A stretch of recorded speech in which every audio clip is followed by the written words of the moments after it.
느껴지네. 우리 시작하도록 하겠습니다.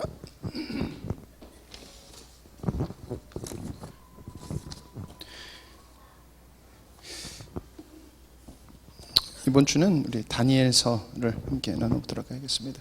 다니엘서는 요한계시락이랑 같이 읽으면요 굉장히 재밌어요. 왜냐하면은 구약 시대인데도 불구하고 종말에 대해서, 그러니까 결국 하나님의 나라가 완성되는, 하나님의 창조 의도가 완성되는 것을 구약 시대부터 쭉 그리고 있거든요. 예수 그리스도를 통해서 완성되는 하나님 나라라는 거, 그 내용을 다니엘서에서 어떻게 보면 제일 정확하게 이렇게 큰 그림으로 그리고 있는 건 다니엘서인데, 그게 요한계시록하고 많이 이렇게 비교되는 부분이 있기 때문에 같이 읽으시면 되게 흥미롭게 읽으실 수 있습니다.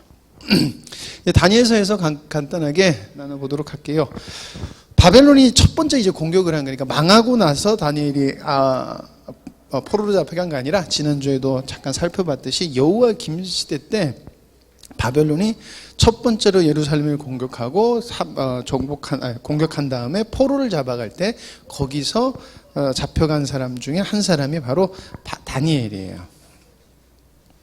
자, 그래서 그렇게 잡혀갔고, 다니엘서에서의 내용은 예루살렘이, 망해가는 예루살렘이 아닌 정복자 땅에서 이스라엘 백성들, 그러니까 정복당해서 포로로 끌려간 사람들의 이야기다라는 것입니다. 그리고 이것을 내 친구의 이야기, 그러니까 내 친구라고, 다니엘과 세 친구의 이야기, 이렇게도 봅니다. 다니엘은 아마 왕족이나 귀족이었을 거다라고 이야기를 해요. 왜냐하면 성경에서도 그렇게 이야기를 하고 있고, 그리고 또 그 당시 아수르는 민족 말살 정책을 편 반면 바벨론은 민족의 사람들을 뛰어난 인재들 등용해서 왕을 위해서 섬기도록 이렇게 했어요. 그래서 우호 정책을 했어요. 그나마. 그런데 그때 이제 데려오는 포로로서 이렇게 등용한 포로로 왔지만은 관리로 등용하는 사람들 보면은 귀족이나 왕족은 똑똑했고 배운 것들이 많긴 해요. 그리고 이스라엘의 민족적으로 큰 위치에 있기 때문에 이렇게 등용해서 이렇게 지방 나라식으로 이렇게 다스리는 역할을 했었거든요. 그래서 왕족이나 귀족이었다라는 것입니다. 70년 동안 7명의 왕을 섬겨요. 70년 동안, 그러니까 10년에 한 번씩 왕이 바뀐 것 같은데 70년 동안 70여 년 동안 7왕을 섬기는데, 이스라엘 왕까지 친다 그러면 한 10명 정도가 예, 배고프네. 과자가 먹고 싶은 거죠. 그러니까 한 10명 정도의 왕이 바뀌는 거예요. 그 10명 정도 왕이 바뀌는 게, 한 사람이 살아가면서 10명 정도 왕이 바뀔 때 어떤 생각을 했을까라는 것을 여러분들이 생각해 보면 좋을 것 같아요. 왜냐하면 왕이라는 절대 권력이 지는 걸 보는 거예요. 그것도 나라가 바뀌면서 지고, 이런 환경 속에서, 이런 상황 속에서 다니엘서를 기록했다라는 것입니다. 80세 정도가 됐을 때 메데바사라는 나라가 등장해요. 성경에 보면 메데바사라는 이 나라가 잠깐 등장을 해요. 그리고 역사에도 잘 등장을 안 하긴 해요. 메데바사라는 것에서 메세바사 구글 이렇게는 잘 등장을 안 하더라고요. 왜냐하면 그걸 그냥 페르시아 이렇게 해버리기 때문에 안 하는데, 이 과도기 속, 그러니까 바벨론이 망하고 페르시아가 등장하기 전 과도기에 이제 있었던 나라가 메데바사인데, 성경은 그 역사적인 것과 이제 미래 예언적인 것 때문에 메데바사라는 이름을 이렇게 사용한다고 그러더라고요. 근데 그게 80세 때 메데바사라는 나라가 등장했다라는 것입니다. 메데바사는 120명의 지방 장관을 뒀어요. 그러니까 120등분을 해서 지방 장관을 세우는데, 그 120명을 관리하는 사람을 총리 3명을 세웠는데, 그 중에 한 명이 다니엘이었다. 그러니까 나라에서 한 다섯 손가락 안에 들어가는 위치에, 고위 관리에 있었다라고 봐도 되는 것입니다. 자, 되게 재밌는 게 유대 멸망과 바벨론의 멸망, 그리고 포로에서 귀환까지 본 선지자예요. 그러니까 망한 것부터 포로 귀환. 그러니까 하나님의 말씀, 이스라엘 향한 그 말씀을 자기 인생을 통해서 그걸 다 목도한 사람이라는 거예요. 그런 다니엘에게 하나님께서 미래에 장차 하나님께서 이루어 나가실 그 일들을 말씀해 주셨다라는 것입니다. 자, 다니엘서는 구분을 하면 이렇습니다. 이야기하고 묵시, 환상, 꿈 이렇게 되어 있는데, 이야기야 묵시예요. 환상.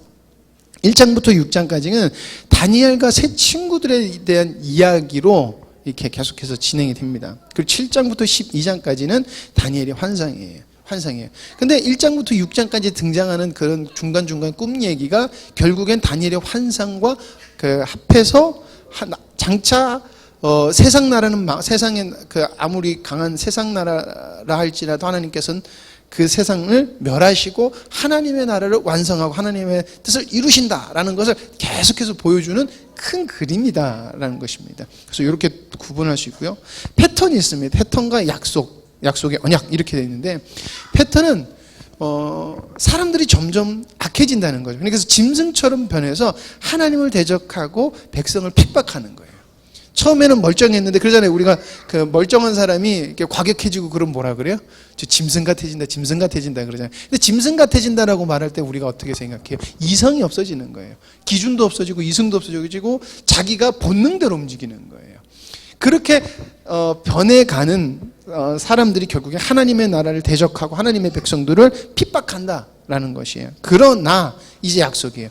하나님은 짐승을 멸하시고 짐승과 같은 저 세상 권력을 멸하시고 하나님의 백성을 구원하신다라는 것이 패턴적인 거예요. 꿈을 패턴에 보면 그래요. 큰 나라가 세워질 것이고 큰 나라가 세워져서 온 천하를 호령할 거지만 그게 결국에는 하나님의 약속한 인자, 하나님의 약속한 메시아가 와서 그걸 멸하고 하나님의 나라를 완성할 거야. 그러니까 이스라엘 백성들이 다니엘서나 이런 걸 보면은 큰 아주 절대 권력자 왕이 와가지고 세상 나라를 멸한 다음에 세상에 최고 가는 나라를 세울 거라는 이 땅에서의 환상적인 나라를 계속 꿈꾸는 이유가 그런 거예요. 왜 더 그러냐면 진짜 역사적으로 큰 나라들이 망하고 큰 나라들이 망한 예언적인 것들이 실질적으로 자기 눈앞에 역사적으로 일어났기 때문에 그렇게 생각을 한다는 거예요. 그러나 하나님은 그것을 가시적으로 보이지만 비가시적인 하나님의 뜻이 이루어지는 것을 뒤에 숨겨두셨고 그걸 묵시로 주셨는데 그게 바로 성령이 깨닫게 해주셔야지 알 수 있는 부분이라는 거예요. 근데 이스라엘에 믿지 않는 유대 민족은, 그러니까 예수 그리스도를 믿지 않는 민족들은 이걸 보지 못한다는 거예요. 그래서 계속해서 아직도 인간적 메시아를 지금도 기다리는 이유가 그렇다는 거예요. 왜 그들은 그렇게 갔을까? 자, 그래서 다니엘서를 요약하면 이렇습니다. 하나님의 백성에게 소망을 줍니다. 어떤 소망을 주냐면은 하나님은 당신의 뜻을 반드시 이루신다는 거예요. 하나님은 절대 당신이 약속한 것을 어기지 않으세요. 어기시는 뿐만 아니라 조금도 틀리지 않으세요. 그리고 하나님의 창조 의도는 그렇기 때문에 반드시 이루어진다는 거예요. 그리고 세 번째는 하나님의 경륜도 모두 이루어진다라는 것입니다. 그래서 다니엘서는 보면 환상 이야기고 뭐가 이렇게 복잡한 것 같지만 결국엔 이 내용으로 집약돼서 우리에게 결국 하나님의 백성은 하나님의 능력으로 말미암아 하나님께서 멸하시고 하나님의 백성과 함께 승리하신다는 것을 계속해서 보여주고 있다는 것입니다. 자, 다니엘서에서 1장부터 이렇게 쭉 12장까지 연결 말씀을 이렇게 나눠 보면은 이게 어느 제가 유튜브에서 이렇게 말씀 이렇게 준비하는데 유튜브에서 그 뭐라 해야 될까 이 패턴을 이렇게 그려준 게 있는데 그게 너무 이렇게 이해가 잘 돼서 제가 그 패턴을 좀 따라했어요. 그런데 참 이해가 잘 되게끔 했더라고요. 그래서 함께 같이 요 방식을 써서 나누면 좋겠다. 그래서 그렇게 한번 만들어 봤어요. 1장은 다니엘과 친구들의 박해예요. 여러분, 자, 퀴즈를 내겠습니다. 다니엘의 세 친구의 이름을 아는 사람, 예, 말씀해 보시죠. 예, 이럴 때 이제 우물우물 하면서 말씀하시잖아요. 예, 하시잖아요. 사드락과 메삭과 아벳느고. 제가 그거를 아시기 때문에 물어봤는데, 자, 그럼 질문하겠습니다. 히브리 이름으로 아시는 분, 예. 히브리 이름으로 아시는 분. 하나냐. 야, 집사님 대단하시네요. 하나냐 맞습니다. 또 미사엘. 야세. 예, 집사님 어디 박수 한번 쳐드릴까요? 이게 뭘 걸고 했어야 돼, 좋은데. 이거는 잘 모르시고. 왜냐면 우리가 하도 이게 사드락과 메삭과 아벳느고 이렇게 들으니까 저도 이렇게 이름을 잘 기억하고 있지 않더라고요. 그래서 히브리의 이름이 있다라는 거예요. 근데 제가 왜 이름을 얘기하냐면요. 다니엘의 이름은 그러면 그 바벨론식 이름을 혹시 아시는 분? 자, 집사님 빼고 집사님 다 맞추셨으니까 집사님 빼고 뭐죠? 벨드사살입니다. 자, 다니엘이 무슨 뜻인 줄 아시는 분? 뜻. 다니엘의 뜻은요, 하나님은 나의 재판관이십니다. 예요. 히브리 말의 이름은 다 뜻이 들어가 있어요. 마찬가지로 바벨론의 이름도 다 뜻이 들어가 있어요. 벨드사살이라는 말이 무슨 뜻이냐면은 벨이여 그대는 나의 생명입니다라는 뜻이에요. 그리고 하나냐는 여호와는 자비로우시다예요. 근데 이 사람이 사드락이에요. 성경에서 사드락인데 뭐냐면 메소포타미아 달 야쿠의 명령이다. 그러니까 야쿠가 명령한다라는 그런 뜻이에요. 그러니까 신의 명령이다라는 뜻으로 이름 바꾸고요. 미사일은 메삭으로 바뀌어요. 미사일은 원래 뜻은 누가 하나님 같으신가? 하나님은 선하시고 좋으시다. 이런 하나님을 경배하는 이름이에요. 그런데 어떻게 보면 메삭이라는데 수메르의 달신 야쿠와 같은 자가 누구냐라는 거예요. 상반되죠. 미사일은 여호와 같은 사람이 어딨냐? 근데 여기는 야쿠 같은 사람이 어딨냐? 이런 식으로 이름이 바뀐 거예요. 아사라는요, 여호와께서 도우셨다라는 이름이 뜻이에요. 근데 아벳느고라는 게 바뀌어요. 아벳느고는 뭐냐면 느고의 종, 그러니까 바벨론의 신 이름이 느고가 있어요. 그 느고의 종이라는 뜻이에요. 자, 이게 무슨 뜻을 하냐면요, 다니엘의 세 친구를 등장하면서 이들의 이름을 뭐 하나냐라고 하는, 사드락이라고 하나냐 뭐 이렇게 불러요. 그게 왜 그러냐면은 1장의 내용은 뭐냐면은 1장의 내용을 여러분들이 아시다시피 그 청년들을 데리고 와서 왕의 진미를 먹게 해요. 왕의 진미가 근데 결국엔 뭐예요? 신한테 맡겨준 것을 주는 거예요. 그러니까 이스라엘 백성들은 감히 이방 그 신의 우상에게 절하고 우상에게 바치진 제물을 먹을 수가 없는 거예요. 율법에 어긋나게도 자기는 하나님 앞에서 그럴 수 없다는 거예요. 그래서 자기를 관리하는 그 관리에게 자기는 먹을 수 없다라고 얘기하고, 만약에 근데 그 관리가 야 니들이 안 먹고 고기를 안 먹고 얼굴이 수척해지면 나 왕한테 내 목이 나만 하겠냐? 먹어라. 그러면은 우리에게 기한을 줘라. 우리가 안 먹어도 우리의 혈색이 저들보다 좋으면 우리는 하나님이 우리 도우신 거다. 이렇게 해서 결국에는 안 먹어도 더 혈색이 좋고 그들의 지혜가 뛰어난 것을 보고 하나님을 높이는 이 사건이 있는데, 이게 뭐냐면은 이름을 고친 이유는 유대인은 뭐냐면 유대인은 하나님께서 도우시는 존재라는 거예요. 근데 유대인을 바벨론식 이름으로 바꾸는 건 더 이상 유대 하나님은 너희들을 보호하는 신이 아닌 이제 너희들의 신은 바벨론이고 너희들을 먹이는 건 누구냐면 바로 바벨론의 왕 느부갓네살 왕이다. 이거를 이야기하고 있는 거예요. 그래서 이름을 고치고 그들에게 먹을 것도 그렇게 줬던 이유는 더 이상 너희를 먹이고 너희에게 생명을 주는 사람은 하나님이 아니다라는 것을 이야기하고 있는 거예요. 근데 1장에서 무엇을 얘기하고 있냐면 다니엘과 그 세 친구들이 아니다, 우리를 먹이시고 우리를 세우시는 분, 우리의 유일하신 하나님은 섬길 분은 여호와시다는 것을 고백해버리는 거예요. 이 사건으로. 그래서 그런 내용으로 되어 있다라는 것입니다. 자, 2장엔요 드디어 꿈 얘기가 나와요. 바벨론 왕 느부갓네살 왕이 꿈을 꿉니다. 근데 무슨 꿈이냐면은 거대 신상의 꿈이에요. 자, 머리는요 금이에요. 몸통은요 은이고요. 그리고 저 허벅지부터 여기까지는 허리부터 요 치마 있는 데까지는 동이고요. 그 다음에가 철이에요. 그리고 발은 철하고 흙하고 섞여 있어요. 저게 결국은 무슨냐면 바벨론과 그 다음에 바벨론, 메데바사, 그리고 그리스, 로마 이런 식으로 나라가 계속해서 이렇게 등장할 것, 강한 나라들이 등장할 것. 이제 머리가 금인 것은 가장 강한 왕국을 바벨론이라고 이렇게 이해하고, 그 다음에 뭔데 바벨론 같지 않은 그 머리와 같지 않고 뭐 이런 식으로 이렇게 나오는데, 결국엔 중요한 게 뭐냐면 이 돌이 날라와요. 저기 보면 돌이 날라오죠.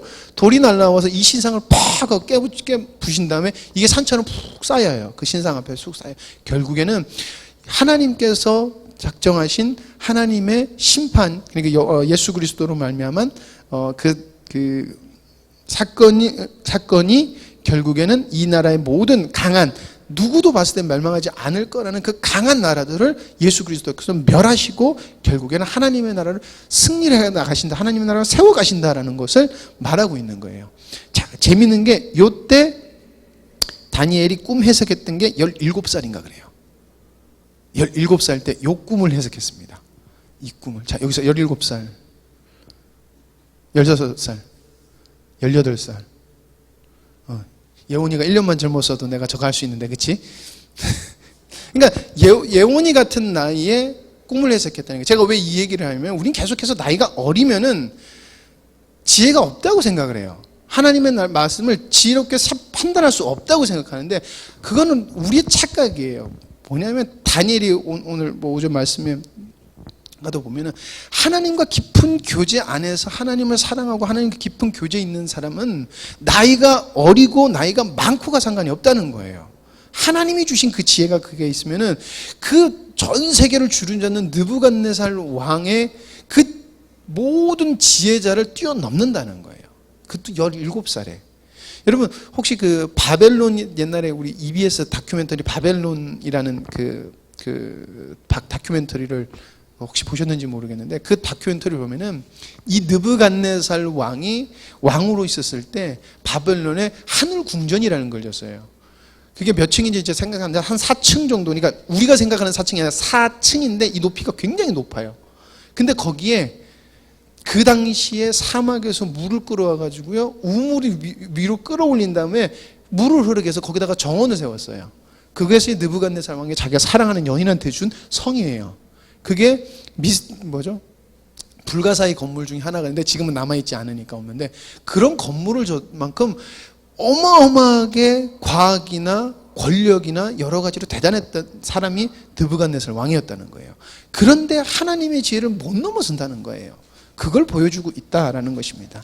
자, 이렇게 거대 신상을 꿈을 꾸고 난 다음에 어떤 일이 있냐면은 잡아온 포로들을 너희들은 정말 위대하고 너희들의 하나님은 진짜 하나님이다라는 이 찬양을 왕한테서 받게 되는 일이 있어요. 자, 그 다음에 또 뭐가 있냐면 1장하고 비슷하게 다니엘과 친구들에게 박해, 어려움이 찾아와요. 뭐냐? 신상에게 절하라는 거예요. 느부갓네살 왕이 이렇게 하나님은 위대하시다 그런 다음에 겸손하게 갔으면 좋은데 꼭 바로 한 행동이 뭐예요? 신상을 만든 거예요. 금으로 된 신상을 크게 만든 다음에 야 멋지지 않냐? 나 느부갓네살 지금 전 세계에서 내가 최고야. 내가 넘버원이야. 자, 나한테 절해. 절 안 하는 사람은 내가 어떻게 할 거야? 풀무불에 넣어버릴 거야. 이렇게 된 거예요. 그러나 다니엘의 세 친구가 절하지 않고 결국에 절하지 않고 하나님께 살려주신 것을 보고 또 어떻게 해요? 느부갓네살 왕이 그들을 높여요. 아 진짜 너희들의 하나님은 참 하나님이시고 너희 하나님만이 너희 이스라엘 하나님은 참 신이시다 라고 이야기를 해요.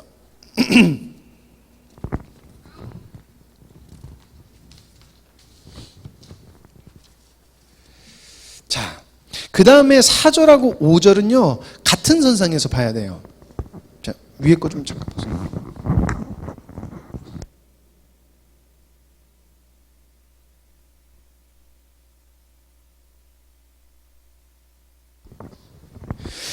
자, 4장은 느부갓네살 왕의 꿈이 나오고요. 5장은 벨사살 왕의 벽에 글씨가 써지는 이 사건이 등장하는데 이건 뭐냐면은 교만으로 가득한 두 왕을 보여줘요. 느부갓네살 왕도 신상을 세우고 자기가 세계에서 최고다라는 이 교만함에 가득 차 있었고 벨사살 왕도 바벨론이라는 이 나라에서 자기가 왕으로서 그 교만함이 가득 차 있었어요. 그리고 꿈과 환상을 통해서 경고하셔요. 근데 경고를 듣지 않아요. 왜냐하면 그 전에 벌써 신상이나 이런 것들을 경고를 하셨는데도 듣지 않아요. 그래서 결국에 하나님께서 느부갓네살 왕에게 먼저 벌을 주신다 그럴까? 그 경고를 듣지 않아서 벌을 주시는데 7년을 짐승처럼 변하는 거예요. 7년을 정신이 나가가지고 진승처럼 막 사는 거예요. 그리고 지금처럼 7년을 지난 후에 정신이 돌아와고 다시 돌아왔을 때 하나님 앞에 회개하고 온 인류의 신은 오직 여호와뿐이다라고 겸손하게 그 일생을 마쳐요. 느부갓네살 왕은 그래요. 그런데 벨사살 왕은 그렇지 않아요. 벨사살 왕이 왕으로 있었을 때가 그때가 어떤 시대냐면은 벨사살 왕이 1000명의 그 관리들과 잔치를 베풀었다라고 하는데 그때 당시에 벨사살 왕이 잔치를 벌일 때 메데 바사국이 쳐들어와서요 각 자기 주변에 있는 있는 성읍들을 계속 무너뜨리고 결국에 마지막 전선인 바벨론 그 성을 둘러싸고 있었을 때라고 그래요. 역사적으로 그때라고 그래요. 지금 전쟁에서 바깥에 나가서 싸우고 있어요. 근데 또 누가 나가 싸우고 있냐면은 벨사살 왕이 다니엘에게 내가 꿈을 해석하는 자에게 이 나라에 셋째 가는 사람으로 세워줄게 라고 이야기를 해요. 둘째도 아니고 셋째예요. 그게 왜 그러냐면은 벨사살 왕은 왕이었지만 섭정왕이었어요. 벨사살 왕 아버지가 누구였냐면은 나보니투스라는 왕이 있었는데 그 왕이 전쟁을 하고 나간 상태예요. 그리고 바벨론 여기는 네가 지금 지키고 있어라고 해서 왕으로 세우는 게 벨사살 왕이에요. 그러니까 아빠는 나가서 싸우고 죽을 만큼 싸우고 있는데 지금 아들은 여기서 교만해져가지고 야 우리가 어떤 나라냐, 우리가 어려움이 있어도 무너지지 않는다 그러면서 망하는 그날 또 해필이면은 유대 이스라엘에서 성전에서 그리고 예루살렘에서 가져온 하나님의 그 성물들을 가져와가지고 그걸로 잔치를 했었어요. 그러니까 교만의 끝을 보여주고 이 사람의 방탕함의 끝을 보여준 거예요.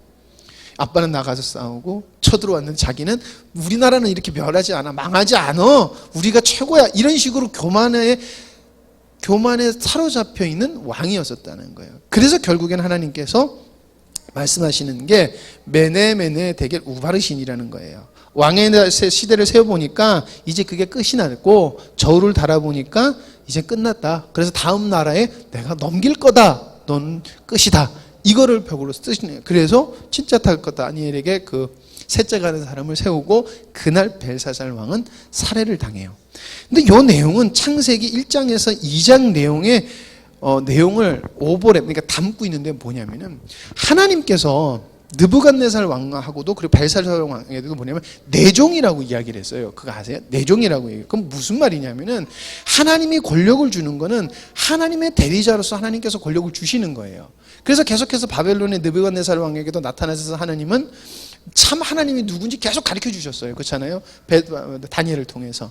그러나 그런 사람들이 겸손하게 하나님을 섬기고 살아야 되는데 그러지 못하고 어떻게 되냐면은 점점 짐승처럼 변해서 자기 뜻대로 자기가 옳은 대로 하나님의 백성을 계속해서 핍박하는 모습을 보여줘요. 이게 뭐냐면 창세기 1장에서 2장에 하나님의 권세를 받은 인간이 만물을 다스릴 수 있는 권세를 하나님 앞에서 우리가 받았어요. 그럼 겸손하게 하나님을 섬겨야 되잖아요. 그렇죠? 근데 섬기지 아니하고 어떻게 해요? 교만해져서 하는 행동이 뭐예요? 짐승처럼 변했잖아요.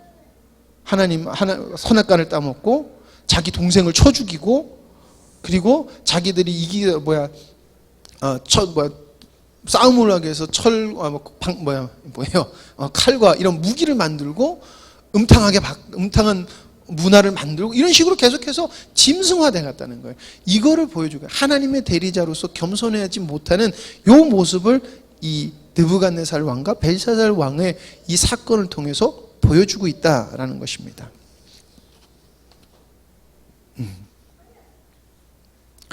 자, 그리고 어디 갔냐?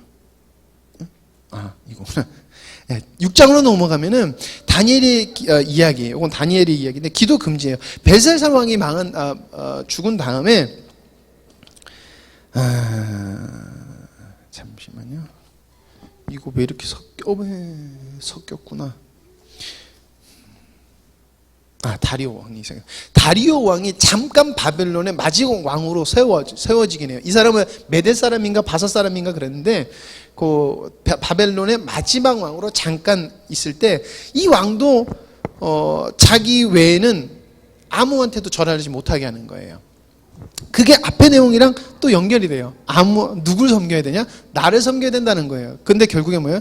우리는 당신을 섬길 수 없습니다. 이렇게 되는 거예요. 그랬을 때 다니엘이 그래서 다리오 왕이 금지한 기도, 예루살렘 보고 기도하는 그거를 금지했는데도 불구하고 기도해서 결국 사저국에 들어갔지만은 하나님께서 구원하시는 거 보고서 똑같이 다니엘을 높이고 다니엘의 여호와를 높이는 일이 또 일어나요. 그리고 7장으로 가면 바로 다니엘의 환상이 나오는데 네 짐승이 나타나요. 이거 먼저 가야 되는 저거 먼저 됐구나. 자, 날개 달린 사자, 날개 달린 표범, 갈빗대가 나와 있는 곰, 그리고 큰 뿔 달린 짐승인데 사진을 찾아보니까 다 공룡, 도마뱀 이런 걸로 이렇게 하더라고요. 근데 뭐 정확히 무슨 동물인지는 안 나오는데 저런 식으로 이렇게 표현하고 뿔이 등장해요. 뿔. 이게 결국에 뭐냐면은 뿔은 그 강한 왕들, 왕, 권력 이걸 상징해요. 자, 이것도 2장과 마찬가지로 결국엔 큰 나라들, 아주 강한 나라들이 등장하지만 인자가 와서 이 모든 큰 나라를 그 교만을 멸하시고 하나님의 나라를 완성시켜 간다. 하나님의 나라를 세워간다라는 것을 보여주고 있어요. 자, 이게 8장이 먼저 나와서. 자, 그래서 이렇게 보면은 1장과 3장, 6장은 하나님의 백성을 핍박하지만 결국에는 하나님이 구원하신다는 희망을 주고 있어요. 자, 그리고 4절과 5절은 무슨 내용을 담고 있냐면 하나님의 백성이 고통을 당하는 이유는 세상의 왕국들이 하나님을 거역하고 그리고 이스라엘 백성들 너희들조차도 하나님을 거역하고 짐승처럼 변해고 교만해져서 결국에는 이런 어려움이 너희들에게 오는 거야 라는 거예요. 그것도 너희들이 인정하기 싫은 누구? 이방인들을 통해서 나는 그렇게 역사했고 결국엔 그러나 뭐다? 내가 그 나라들, 그 교만하고 악한 그 나라들을 멸하고 나의 왕국을 세워갈 거야 라는 것으로 해서 8장으로 넘어가는 거예요. 그러면서 장차 예수 그리스도를 통한 예수 그리스도를 통한 하나님의 나라의 완성을 이제 다니엘이 다시금 환상으로 보기 시작하는 거예요. 자, 그것이 8장에서의 두 짐승 이야기예요. 벨사살 왕, 요거는 벨사살 왕 시대 때 3년, 벨사살 왕 3년 때 있었던 환상이에요. 근데 이제 8절로 자리 잡았어요. 다니엘의 환상 숫양은 뭐냐면 메데바사를 이야기해요. 정확하게 메데바사라고 하고요. 숫염소는 헬라 그리스다라고 이야기를 해요. 그리고 많은 뿔들은 왕을 의미해요. 그러니까 숫양과 숫염소가 있는데 숫염소는 뿔이 막 달렸어요. 그리고 그 뿔 중에 하나는 또 크게 뿔인데 거기 또 얼굴도 있고 입도 있고 눈도 있어요. 이건 결국에 뭐냐면은 아주 큰 왕이 등장해서 하나님의 나라 백성을 핍박할 거라는 것을 계속해서 그려주고 이야기하고 있다는 거예요. 그러나 결국엔 그것도 멸하시고 하나님이 높임을 받으실 거야 라는 것을 다니엘에게 이야기해줘요. 자, 그런 이 환상을 본 다음에 다니엘이 기도를 하는 거예요. 기도를 하면서 기도를 하는 와중에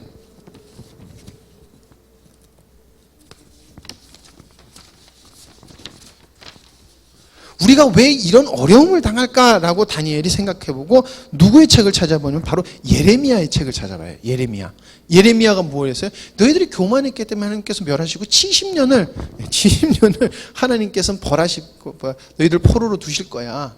이것을 이야기를 하는 거예요.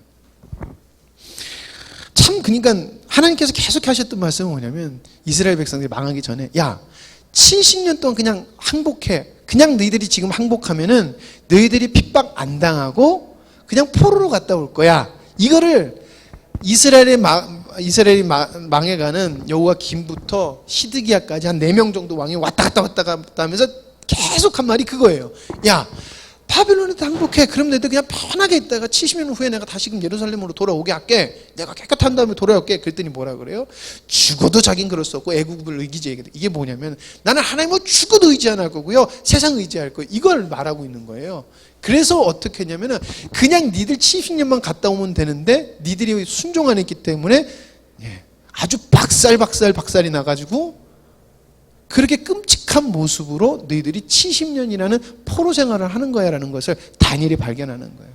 그래서 하나님한테 회개하는 거예요. 하나님, 우리가 이렇게 미련하고 이렇게 교만하고 이렇게 어리석었습니다 라고 기도하면서 하나님 앞에 철저하게 회개를 했을 때 하나님께서 가브리엘을 통해서 다니엘이 봤던 환상을 풀이해줘요. 그러니까 다니엘이 환상을 봤어도 다니엘도 환상이 무슨 뜻인지는 몰랐던 거예요. 근데 다니엘의 환상 중에 하나 뭐냐면 그 기름 부은 자, 인자가 등장하는데 이게 누군지 다니엘도 모르는데 결국엔 이거를 가브리엘이 와서 예수 그리스도를 통해서 하나님께서 하나님의 그 교만한 나라를 멸하시고 하나님의 나라를 완성해 나가실 거예요. 하나님의 뜻을 완성하실 것을 다니엘에게 가르쳐 주는 거예요. 자, 그리고 마지막 환상을 보는데 여러 왕국이 등장하고 북쪽 마지막 끝에 아주 어마어마하게 위대하고 거대한 왕이 등장을 해요. 이것을 결국에는 앞으로 제국들에 대한 예언을 세분화하는 거예요. 세분화해서 다시금 이렇게 그러니까 계속해서 그 왕국의 등장을 이야기를 하고 있어요. 파란색으로 제가 일부러 조금 했거든요. 보이시죠? 파란색으로. 예. 그게 왕국의, 그러니까 앞으로의 미래에 어떤 왕국들이 등장할 거를 지금 가르쳐 주고 있는 거예요. 그리고 마지막 환상은 이걸 하면서 결국 종말이라는 예수 그리스도께서 재림하는 그 시대까지 마지막으로 선포를, 그러니까 예언을 하고, 그리고 예언을 하고 다니엘이 끝나는 거예요. 자, 여러 왕국, 북쪽의 마지막. 그런데 마지막이 교만해져서 예루살렘을 정복하고 성전에 우상을 세워 하나님보다 우상을 높이고요. 그렇게 막 높일 때 갑자기 한 왕이 나타나서 그 우상을 부시고 세상 그 나라를 멸하시고 최우승이라는 모습이 딱 그려져요. 근데 이게 되게 재밌는 게 세 가지 설이 있다 그래요. 첫 번째는 기원전 160년 정도경에 안티오쿠스라는 사람이 예루살렘을 정복하고 유대인들을 많이 죽인 다음에 성전에 우상을 세워요. 그래서 이 일이다라고 보는 사람이 있고요. 두 번째는 로마 시대 때 예수 그리스도의 이야기다라고 보는 거예요. 왜냐하면 로마가 많은 압제를 했었고 결국에는 많은 신상 이런 것들을 성전하고 동일하게 이렇게 뒀으니까 그럴 거다. 그리고 세 번째는 미래에 있을 종말의 재림 예수님을 이야기한다. 이렇게 얘기해요. 근데 이거 뭐가 맞다가 아니라 이 세 개는 각기 모든 사실을 다 담고 있는 거라고 보면 돼요. 하나님은 우리가 가시적으로도 볼 수 있는 확신을 주시고 그리고 뭐예요? 미래에 있는 의미적인 일들로도 의미 있는 그런 해석이라고 해야 될까?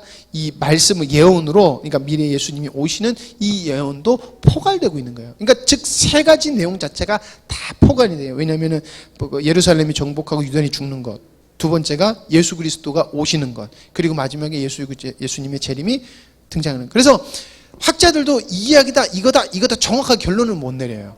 그리고 다들 이렇게 공통적으로 보는 게 바로 이 세 가지 내용이 다 그 내용을 담고 있고, 그러니까 결국에 이것은 무엇을 말하느냐를 우리가 봐야 된다라는 거예요. 그것이 바로 이거라는 거예요. 아이고, 이건 나중에 해야지.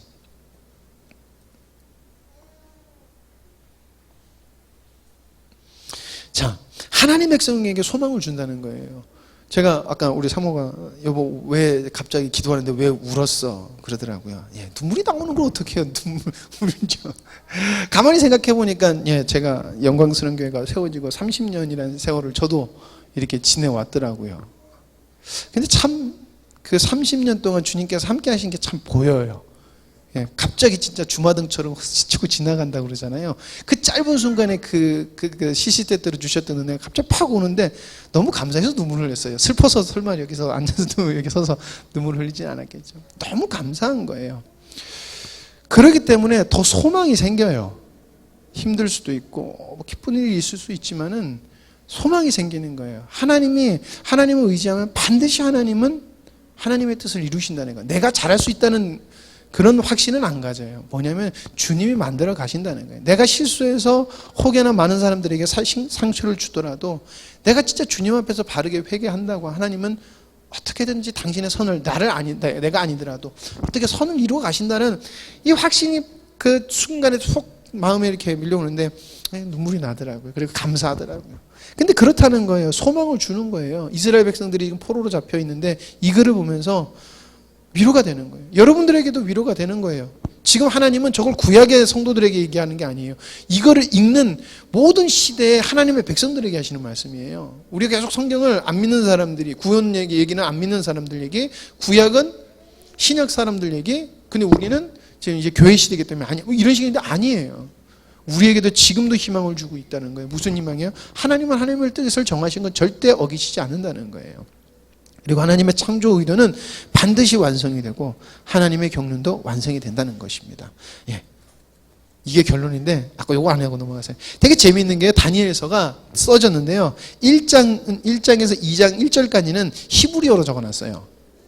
그리고 2장부터 7장까지는요. 8장 1절인가까지는 또 아람어로 적어놔요. 이 아람어는 히브리어의 사촌쯤 되는 거예요. 근데 그때 공통어였어요. 쉽게 말하면. 이건 뭐냐면 그만큼 중요한 메시지를 여기다 담아놨다는 거예요. 그리고 다시금 히브리 말로 하는 건 히브리인 유대인들에게 중요한 말씀으로 다시 넘어간다는 거예요. 이런 의미가 담겨 있다라고 해서 다니엘서가 이렇게 적혀 있는 특징이 있구나라는 것이에요. 자, 여러분 이게 바로 다니엘서예요. 에스겔서도 동일해요. 결국엔 예수 그리스도를 통한 말아서 다시금 생기가 없을 것 같은 자들에게 하나님께서 생기를 주시고 하나님께서는 하나님의 백성을 창조 의도를 이루신다는 이 내용이 에스겔서에도 많이 녹아내려 있어요. 그거를 다음 주에 여러분들하고 나누도록 하겠습니다. 네, 기도하겠습니다. 하나님 아버지 감사합니다. 저희들 돌이켜볼 때 참 많은 일이 있었고 하나님 그 많은 일들 속에 그때는 우왕좌왕 방황하고 하나님 갈 길을 알지 못해서 하나님 많이 어려웠지만 주님 의지하고 한 발 한 발 내디뎠을 때 30년이라는 이 세월 동안 정말 많은 은혜와 주님의 놀라움을 경험한 줄 압니다. 주님 너무나 감사드리고 주님 그 주님께서 앞으로도 저희들의 삶 속에서 그리고 저희들의 교회 한 사역 하나하나 그 속에서 주님께서 일하실 것이 너무나 기대가 됩니다. 하나님 30주년을 맞이하여 저희들이 새로운 마음을 가지고 하나님 직분자를 세우며 또한 그 직분자들을 세우심이 하나님 우리 교회가 더욱더 주님 앞에서 헌신하고 주님의 뜻을 더욱더 이 땅에 나타내는 하나님의 음성으로 저희들이 마음에 가지고 임직받는 자들은 물론이요 나도 그렇게 해야 되겠다, 더 내 마음을 주님 앞에 드려야 되겠다 생각하게 해주시니 주님 감사합니다. 이 마음이 회방받지 않도록 주님께서 인도하여 주시옵고 또한 하나님 아버지 모든 시종일관이 주님의 은혜 가운데서 은혜롭고 순족하게 진행되게 하여 주시옵소서. 간절한 소망은 아버지 정말 저희들의 가정과 저희들의 자녀들이 주님이 보시기에 아름답고 그리고 우리 자녀들이 정말 마지막 시대에 믿음을 끝까지 수호하는 주님의 아름다운 귀한 백성이 되게 하여 주시옵소서. 하나님 아버지 이 시간 함께하지 못한 자들 주님께서 복되게 하시고 축복하여 주셔서 함께 주님을 찬양하고 말씀을 사모하는 은혜의 자리로 오게 하여 주시옵소서. 모든 것을 주님께 맡기오며 예수님의 이름으로 기도드립니다. 아멘.